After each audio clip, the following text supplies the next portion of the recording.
स्वागत है आपका। मैं Vivek Bindra, founder and CEO बड़ा बिजनेस.com। आपने थंबनेल पे बिल्कुल ठीक पढ़ा, दिमाग तेज करने का सीक्रेट, भूलना भूल जाओगे। क्यों होता है कुछ लोगों का बड़ा एक्स्ट्रॉर्डिनरी ब्रेन? आपने देखे, आप जानते हैं, वो सारी स्टोरी जानते हैं। इलॉन मस्क 8 साल की उम्र में कोडिंग सीख गए, 11 साल की उम्र में जबरदस्त एंटरप्रेन्योर, पहली गेम बना के $500 की बेच दी। वॉरेन बफे कैसे 11 साल की उम्र में स्टॉक ट्रेडिंग कर रहे थे, नोट छाप रहे थे। माइकल फेल्प्स 7 साल की उम्र में दुनिया भर में स्विमिंग करते, 10 साल की उम्र में तो नेशनल रिकॉर्ड बना दिया। टाइगर वुड्स 6 महीने की उम्र से पिता को गोल्फिंग करते देखते थे, देखते ही देखते दुनिया के सबसे बड़े गोल्फर बन गए। विराट कोहली, कभी सोचा है आपने, 3 साल की उम्र से बल्ला घुमा रहे हैं। लता मंगेशकर जब 5 साल की थी तो कॉन्सर्ट्स में पार्टिसिपेट करना शुरू कर दिया क्योंकि 3 साल की उम्र से गाना गा रही थी। कई बार आपका बच्चा मैथमेटिक्स में कमजोर है, गणित नहीं कर सकता वो, लेकिन वो एक्टिंग करना जानता है। आप उसको मैथ का टीचर लगाते हैं, मैं होता तो उसको एक्टिंग का टीचर लगा के देता। आपको वीडियो के पहले ही बता देता हूं, वीडियो 2 हिस्से में होगा। पहले हिस्से में आपका और आपके बच्चों का दिमाग को थोड़ा तेज कैसे किया जाए, वो क्या है तेज दिमाग का सीक्रेट। दूसरे हिस्से में एक बिजनेस मॉडल भी दूंगा। मेरे हर वीडियो में बिजनेस मॉडल तो होते हैं ना, क्योंकि बिजनेस वीडियोस देता हूं मैं आपको। पहले आप समझिए गड़बड़ कहां हो रही है।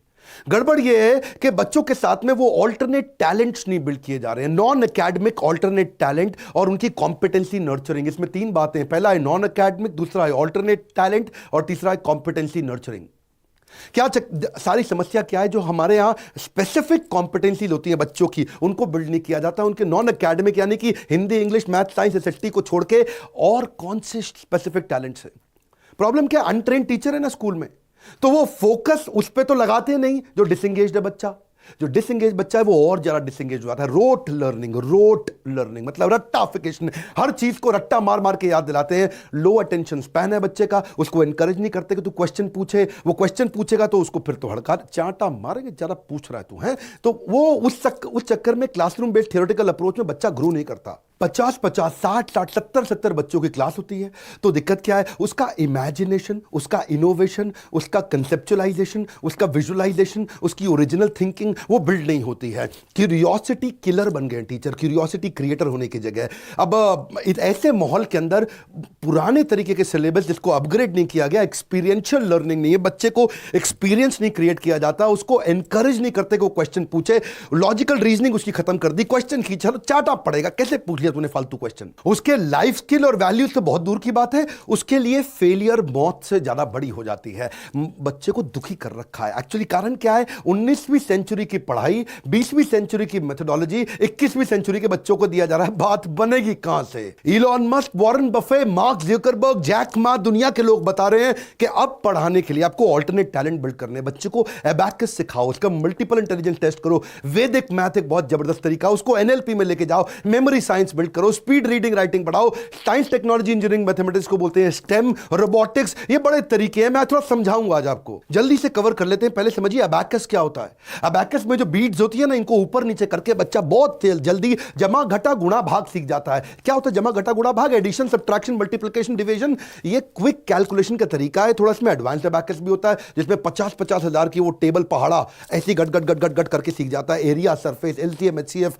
चौथी क्लास में पढ़ा था मैंने, आप तो जानते ही हैं। स्क्वायर रूट निकालना, प्रॉफिट एंड लॉस समझना, simple interest, time and distance फट से सीख लेगा। अबैकस से बच्चा लाइटनिंग स्पीड पे कर सकता है कैलकुलेशन। 32,590 का टेबल बहुत तेजी से लिखेगा। हमारे देश में प्रियांशी सोमानी ने वर्ल्ड रिकॉर्ड बना दिया। 6 साल की उम्र में उससे प्रैक्टिस शुरू किया, 11 साल की उम्र में सारे वर्ल्ड रिकॉर्ड बना दिए। इससे memory, mental agility, efficiency, listening skill, visualisation, observance, बहुत तेजी से कंसंट्रेशन सब बढ़ता है फटाफट। वैसे ये सब समझने के लिए दूसरा पॉइंट बड़ा इंपॉर्टेंट है, इसको बोलते हैं मल्टीपल इंटेलिजेंस टेस्ट। अपने बच्चों को कराइए आप, इसको डीएमआईटी भी बोलते हैं आप, मल्टीपल इंटेलिजेंस टेस्ट। उसमें आपके ना बच्चे का क्वेश्चन पता चल जाता है, उसका emotional question, social question, intelligence question, creative question, वो है कैसा। उसकी डिस्क प्रोफाइलिंग कराओ कि भाई वो डोमिनेंट है बच्चा, जैसे चील होता है बहुत डोमिनेंट होता है, या फिर वो इन्फ्लुएंसर है बच्चा, जैसे पीकॉक होता है ना, अपने डांस के इन्फ्लुएंस से वो दूसरी वाली पीकॉक को अट्रैक्ट कर लेता है। या फिर वो थोड़ा स्टेडी है, जैसे वो होता है ना बगुला, बको ध्यानम, बड़ा फोकल्ड होता है उसका, बको ध्यानम,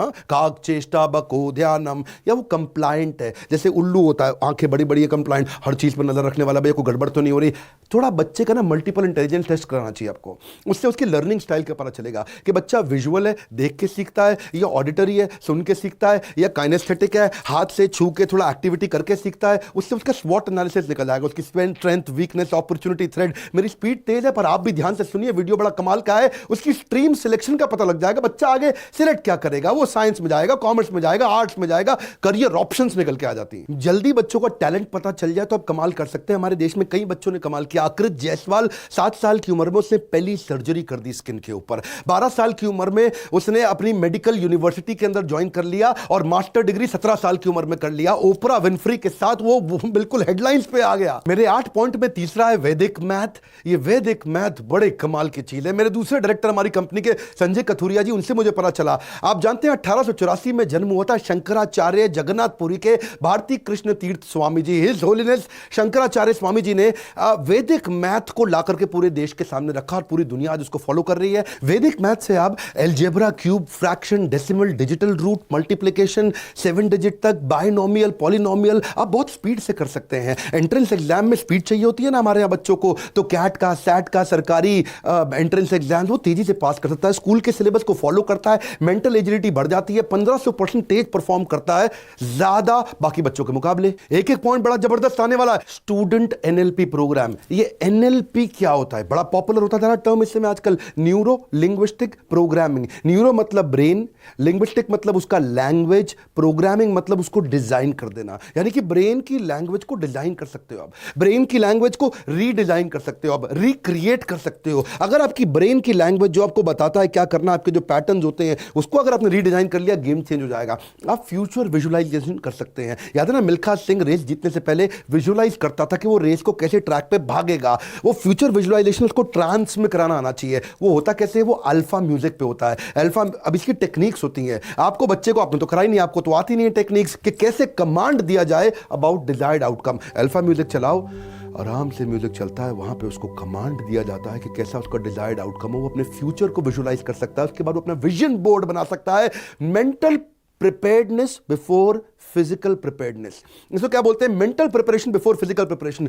उससे उसका फोबिया खत्म, वो हिडन कमांड के माध्यम से, और बच्चे की सारी पुरानी आदतें, बुरी आदतें खराब होती है, माता पिता से रिलेशन अच्छा होता है, और बच्चे की मेमोरी कंसंट्रेशन बढ़ने से स्टडी फोबिया खत्म। आपको एक के बाद एक जबरदस्त पॉइंट दे रहा हूं। 5वां है मेमोरी साइंस, भूलना भूल जाओगे। अब मेमोरी बढ़ाने के कई तरीके, क्या आपने बच्चों की मेमोरी बढ़ाने पर काम किया? लिंकिंग एंड एसोसिएशन मेथड, कुछ चीजों को जोड़ो, कैसे आप बातों को जोड़ के याद करो। अब टेलीफोन का आविष्कार किसने किया, आपको याद नहीं होगा, हो सकता है आपको याद हो, पर आसान तरीका क्या है, टेलीफोन का आविष्कार, टेलीफोन टेलीफोन थोड़ा लिंक करके स्टोरी बनाओ। बेल बज रही है, बेल बज रही है, टेलीफोन की बेल बज रही है, बेल बज के फोन गर्म हो गया, गरम बेल, फोन गर्म हो गया, ग्राहम बेल, गरम बेल, ग्राहम बेल, ओह ग्राहम बेल ने किया था, अरे याद हो गया। आप जानते हैं आपको रेडियो का आविष्कार किसने किया? रेडियो बज ही नहीं रहा है जी, रेडियो को हिला, बज नहीं रहा है, हिला, अरे थोड़ा जोर से हिला, मार्कोनी, उसको जोर से रेडियो बज जाएगा। मार्कोनी क्या मतलब? मार्कोनी रेडियो चलेगा? मार्कोनी ने रेडियो का आविष्कार किया था,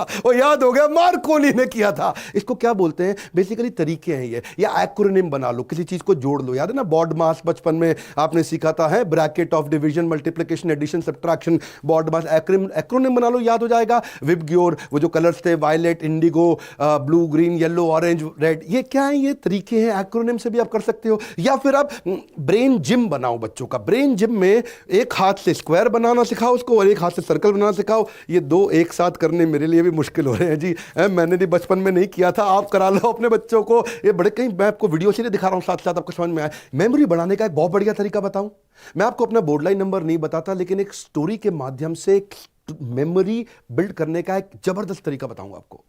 देखिए, पहले एक छोटी सी स्टोरी सुनते हैं।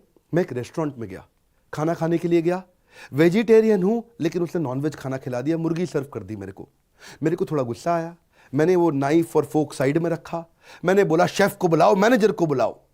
तो दरवाजा खुला तो उसमें से वेटर भी आया, शेफ भी आया, मैनेजर भी आया, जनरल मैनेजर भी आया। उसने आके माफी मांगी, बोला डॉक्टर बिंद्रा हमारे यहाँ वेजिटेरियन खाना था ही नहीं, लेकिन उन्होंने अपने गार्डन से सारे फ्रेश फ्रूट तोड़े, वहां पेड़ों से, ट्री से तोड़ करके, उसके बाद मेरे को फ्रेश फ्रूट सैलेड खिलाया। अब इसमें हमारा बोर्ड लाइन नंबर छुपा हुआ है। आप कहेंगे बोर्ड लाइन नंबर कैसे छुपा हुआ है? मैं आपको बताता हूं, मैं इसका ट्रिक सिखाऊं आपको। ट्रिक क्या है इसके पीछे? 9, मैंने हर एक नंबर को एक इमेज दे दिया। 9 को इमेज दिया डाइन, 8 को इमेज दिया प्लेट, 10 को इमेज दिया हैन, 5 को इमेज दिया नाइफ, 4 को इमेज दिया डोर, 4 4 4 4 यानी कि door door door door, door से खुल के कोई आ रहा है वहां से, और 3 को इमेज दिया ट्री। अब आप समझ सकते हैं जी, 9 मतलब मैं डाइन करने गया, और 8 का मतलब मैंने प्लेट में बैठा, और 10 में मतलब मेरे को हैन उसने सर्व कर दिया, 5 का मतलब मैंने नाइफ उठा के साइड में रखी, 4 का मतलब चारों उतर के खोल के डोर डोर 4 4 4 4 आ गए, और 3 का मतलब भाई मैंने, उसने बोला कि मैं ट्री से आपको फ्रेश फ्रूट ला के खिला देता हूं। तो मैंने एक स्टोरी बनाई, उस स्टोरी के साथ मैंने हर नंबर को एक इमेज दिया, तो माइंड में स्टोरी याद रह जाती है, और स्टोरी से लिंक करके मैंने नंबर याद कर लिया। मैं इसको थोड़ा समराइज कर दूं। बात यह है कि कहानी के माध्यम से आप कुछ भी याद कर सकते हैं। अगर किसी नंबर को कहानी बनाने की प्रैक्टिस करके तो कुछ भी याद कर लोगे आप। हाँ, जैसे आप किसी हर नंबर को कुछ इमेज दे दो आप, जैसे 1 को बोलो सन, 2 को बोलो शू, 3 को बोलो ट्री, 4 को बोलो डोर, 5 को बोलो नाइफ, 6 को बोलो विक्स, 7 को बोलो हेवन, 8 को बोलो प्लेट, 9 को बोलो डाइन, 10 को बोलो हैन। अब आप कुछ इसकी कहानी बना दो, और वो कहानी याद हो जाएगी, वो कहानी के साथ नंबर अपने आप आ जाएगा। जैसे आपको मैंने बोर्ड लाइन नंबर बताया, हमारे यहाँ पे ना कार्तिक चिदम्बरम नाम का लड़का 9 साल की उम्र में चेस में सुपर चैंपियन हो गया, 12 साल की उम्र में वो ग्रैंड स्लैम जीत गया। क्यों? क्योंकि वो सारे के सारे चेस के सारे मोहरों को आगे तक विजुलाइज करता है, इससे विजुलाइजेशन पावर बढ़ जाती है। बच्चों की ना ब्रेन फैकल्टी खोलनी है। इच्छा तो है वीडियो बहुत लंबा करूं, लेकिन समय थोड़ा कम रहता है। छठा पॉइंट है, आप बच्चों को थोड़ा स्पीड रीडिंग, स्पीड राइटिंग सिखा सकते हो क्या? हाँ, इसकी बड़ी टेक्निक्स आ गई हैं आजकल, मुश्किल नहीं है अब तो ये। अगर टेक्निक सिखा दो तो बच्चा तेज, दोनों हाथों से बच्चा एक साथ लिख सकता है। इधर 7 का टेबल लिख रहा है, उधर 29 का टेबल लिख रहा है, और दोनों सेम स्पीड पर लिख रहा है। उसका लेफ्ट ब्रेन, राइट ब्रेन दोनों काम कर सकता है। उसको आप कैलीग्राफी सिखा सकते हो, उसको स्पीड राइटिंग सिखा सकते हो, उसको कर्सिव राइटिंग सिखा सकते हो। 7वां तरीका है स्टेम। स्टेम का मतलब क्या है? ये तो भैया फेमस कर दिया है हमारे माइक्रोसॉफ्ट के चेयरमैन ने, उसके जो फाउंडर हैं वो क्या बोलते हैं, बिल गेट्स, कि साइंस, टेक्नोलॉजी, इंजीनियरिंग, मैथमेटिक्स पूरी दुनिया को सिखा दो, दुनिया बदल जाएगी। बच्चों को ना थोड़े प्रोजेक्ट्स दो। अब पवन चक्की, विंड मिल, हमने तो अपनी किताबों में आज तक देखा था, लेकिन अगर बच्चों को प्रोजेक्ट दे दो, विंड मिल कैसे घूमती है, उससे कैसे बिजली बनती है, उससे कैसे बल्ब जल जाता है, या फिर उसको वाटर फिल्टर किट, खाली इमेज में मत दिखाओ, उसको प्रोजेक्ट कराओ। टेलीस्कोप, उसको यूज करना सिखाओ। मैग्नेट का भी सीसॉ बन जाता है। बड़े तरह के प्रोजेक्ट आते हैं, बड़े अमेजिंग प्रोजेक्ट होते हैं कि मैग्नेट का सीसॉ ऊपर नीचे कैसे हो रहा है, उसको मैग्नेट का काम करने का तरीका समझ में आता है। इससे क्या होगा? उसकी क्रिएटिविटी बढ़ती है, उसकी इमेजिनेशन बढ़ती है, उसका एप्लीकेशन समझ में आता है साइंस का। आपको पता है हमारे देश में एक लड़की आयशा, 16 साल की उम्र में उसको पहली, मतलब छोटी उम्र में पायलट का लाइसेंस मिल गया। क्यों? साइंस टेक्नोलॉजी में उसका इंटरेस्ट था। 20 साल की उम्र में she was India youngest pilot, और जब वो 12वीं क्लास में थी तो स्पेस ट्रेनिंग प्रोग्राम में नासा ने उसको सिलेक्ट किया। और मेरा 8वां पॉइंट है, बच्चों को थोड़ा रोबोटिक्स और कोडिंग सिखाओ। रोबोटिक्स और कोडिंग आपको पता नहीं है, बच्चे जो है ना उनकी सीखने की क्षमता बहुत तेज होती है। हमारे देश में सारंग सोमेश, जानते हो, उसने 5 साल की उम्र में रोबोट बना दिया। वो दुनिया का यंगेस्ट टेडेक्स स्पीकर बना, क्योंकि उसके माँ बाप ने 4 साल की उम्र में उसको रोबोट मेकिंग किट ला करके दी थी, जिसके चक्कर में सारा उसको बड़ा इंटरेस्ट आने लगा। वो उसकी डिजाइनिंग चालू कर दिया, मम्मी के साथ लग जाता था, और उसने रोबोटिक ट्राईसाइकिल बना दी। उसने जो लोगों को दिखता नहीं है, हाँ, जो विजुअली इंपेयर्ड है, उनके लिए उसने एक लाठी बना दी ऐसे रोबोट की कि उनको कभी जिंदगी में तकलीफ ही ना आए। उसने पहले रोबोटिक हैंड भी बनाया, डिजिटल क्लॉक भी बनाई, एक स्मार्ट कार्ड सीट बेल्ट भी बनाई। ये छोटी उम्र में बच्चे कर जाते हैं, आपको मालूम।